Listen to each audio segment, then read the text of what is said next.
There's a chance of massive conflict. We have a lot of American people in this area, and I said, we got to tell them to get out because something could happen soon.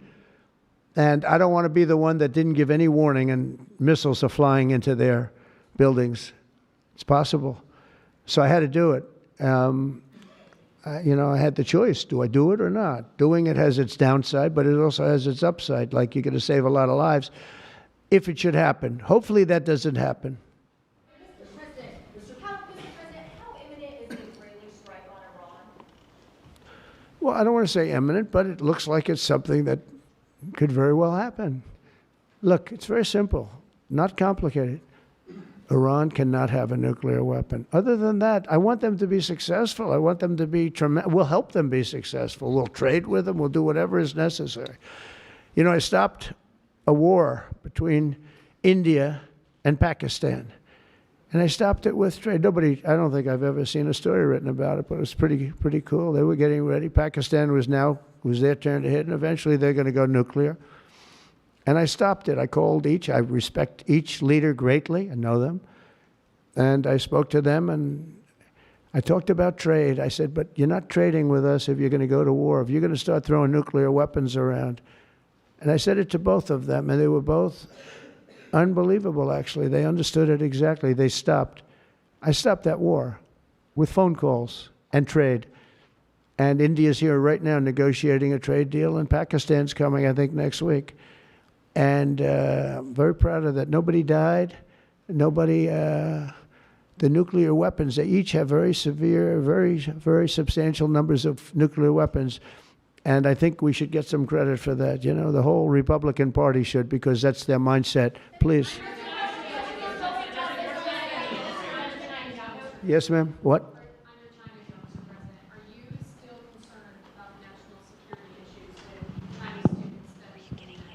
Look, I've always been in favor of students coming in from other countries. That includes China.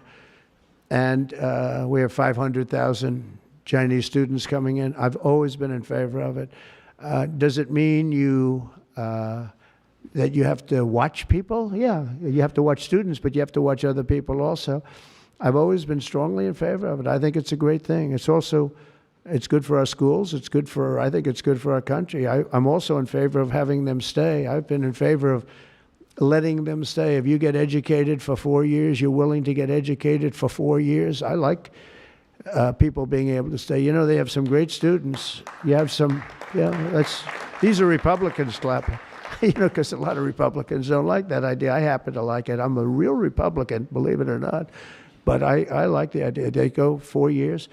To me, that's almost like, you know, just buying your way in a very legitimate way.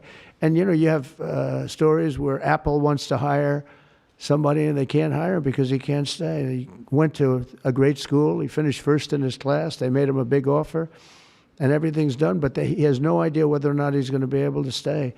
And I'm all for making sure that people like that can go to work for all of our great companies. And you know what they do? They go back to their country, and there are stories that are all over the place. They go back to their company, and they start a company just like they were going to start here. They end up starting it in China or India or someplace else, and now they're among the richest people in the world. They've got thousands and thousands of employees that make it great. This is happening all the time because they're not allowed to stay. And I think we'll probably end up doing something about that, right? I think. Yeah, go ahead. Go ahead. You in the blue, please. Light blue. Thank you, Mr. President. How close are you to setback home between Ukraine and Russia? We see a very bad escalation. Are you going to leave it in the hands of the Europeans? I'm very close to the situation. I'm very disappointed in Russia, but I'm disappointed in Ukraine also because I think deals could have been made. And, you know, we're losing 5,000, 6,000 people a week, soldiers mostly, but also people living in towns because they're getting hit by missiles again. How'd you like to live in a building and you think a missile has a good chance of hitting your building during the evening? It's horrible. Must be horrible to live like that. But, I mean, we'll get it, but it's, I'm disappointed that it's not done. We did great with India and Pakistan. We did very good with Israel. I thought, look, October 7th was a disaster. people forget, you know, they like to forget. That was a horrible thing. But, you know, none of these things would have happened if I were president. If I were president, none of it would have happened. You wouldn't have the Israel problem. Iran was broke. They had no money. We had big sanctions on them. Biden immediately let them get rich, $300 billion they have right now. But they had no money for Hamas or Hezbollah. They had no money for anything. It was perfect. We wouldn't have had inflation that was caused by oil, Chris. The oil price went through the roof. It was also caused by their spending, but it was caused more by oil than anything else. The oil went so high, got close to $100 a barrel. And that also kept the war going with Putin, because at $100 a barrel, that was a big money-making experience. But now it's down to where it's not so good for them anymore. No, it's very important to get that solved. That's a bloodbath. That's a terrible bloodbath that's going on. Mr. President, will you punish Israel for striking Iran? Peter? Thank you, President Trump. I have two. First, on immigration. What made you change your mind about targeting in California farmers and people in the hotel and leisure business? Well, we're not targeting. In fact, if you look today, I put out a statement today about farmers. Our farmers are being hurt badly by, you know, they have very good workers. They've worked for them for 20 years. They're not citizens, but they've turned out to be, you know, great. And we're going to have to do something about that. We can't take farmers and take all their people and send them back because they don't have maybe what they're supposed to have, maybe not. And you know what's going to happen and what is happening? They get rid of some of the people because, you know, you go into a farm and you look and people they've been there for 20, 25 years and they've worked great and the owner of the farm loves them and everything else. And then you're supposed to throw them out. And you know what happens? They end up hiring the people, the criminals that have come in, the murderers from prisons and everything else. So we're going to have an order on that pretty soon, I think. We can't do that to our farmers. And leisure, too, hotels.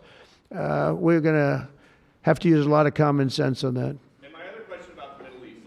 As the Israelis apparently gear up for some kind of an attack, a possible attack on Iran, are you trying to talk Netanyahu out of doing that? Or are you so against Iran having a nuclear weapon that you're okay, he does his thing because it is not an American war? Yeah, it's a very fair question. Look, I want to have an agreement with Iran. We're fairly close to an agreement. We are fairly close to a pretty good agreement. It's got to be better than pretty good, though, but it's got to be, I'd much prefer an agreement. As long as I think there is an agreement, I don't want them going in because I think that would blow it. Might help it, actually, but it also could blow it. But we've had very good discussions with Iran. Whether or not we get there, I can't tell you, but it'll happen soon. I say this, Peter, very strongly. They can't have, whether it's going in or not going in, they can't have a nuclear weapon. I'd prefer the more friendly path. And can you tell us what the Israelis told you that made you start to evacuate the dependents of servicemen and women who are stationed in the Middle East? They didn't tell me anything, but I said, look, there's a chance of massive conflict. We have a lot of American people in this area, and I said, we got to tell them to get out because something could happen soon. And I don't want to be the one that didn't give any warning and missiles are flying into their buildings. It's possible. So I had to do it.